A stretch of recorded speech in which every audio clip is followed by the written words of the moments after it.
soal waktu ini harus kita benerin, ya. Jadi dari 24 jam yang Allah udah kasih kepada kita,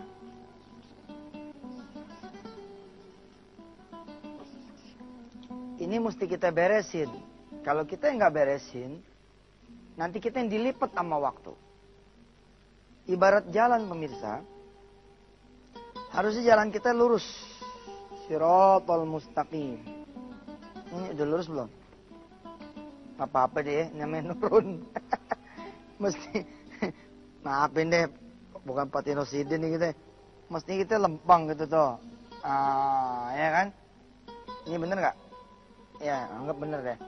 Tapi sayangnya hidup kita melenceng, pemirsa. Melenceng nih, melencengnya sih dikit-dikit. Tapi begitu kita melenceng, jauh banget nih. Baliknya lagi susah. Makin kita jauh, makin kita baliknya susah. Maksudnya melenceng itu bagaimana, Ustaz? Gini, kita jam 00 nih ya, tengah malam deh. Mestinya kan jam 2. Nah, di sini nih jam 2 kita bangun. 2.30 dah. Kita bangun. Kita nggak bangun, gagal. Oke? Jam 3 kita nggak bangun, gagal lagi. Sekarang kan subuhnya jam 4 ya. Jam 4 nggak bangun lagi, gagal lagi. Jam 5 masih ada dikit waktu, nggak bangun, nggak. Ini yang dimaksud jauh. Jauh gitu.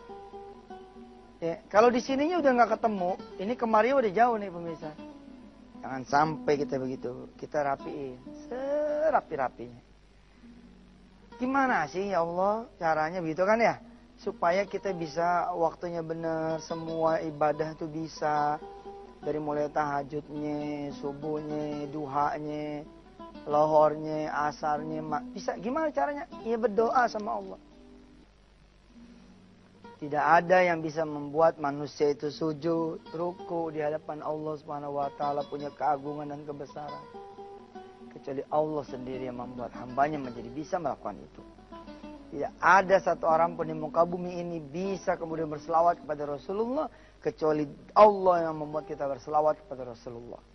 Tidak ada satupun manusia di muka bumi ini bisa menjadi hambanya yang saleh-salehat, kecuali dia yang berdoa kepada Allah, lalu Allah kemudian menggerakkan dia menjadi orang yang saleh-salehat. Kita mendoakan segenap kaum muslimin muslimat, mukminin mukminat. Assalamualaikum ya Nabi wa rahmatullahi wabarakatuh. Assalamualaikum wa ala ibadillahis salihin. Mudah-mudahan saling doa mendoakan pemirsa, sehingga kita selama 24 jam semuanya full kita ibadah kepada Allah Subhanahu wa taala. Baik pemirsa,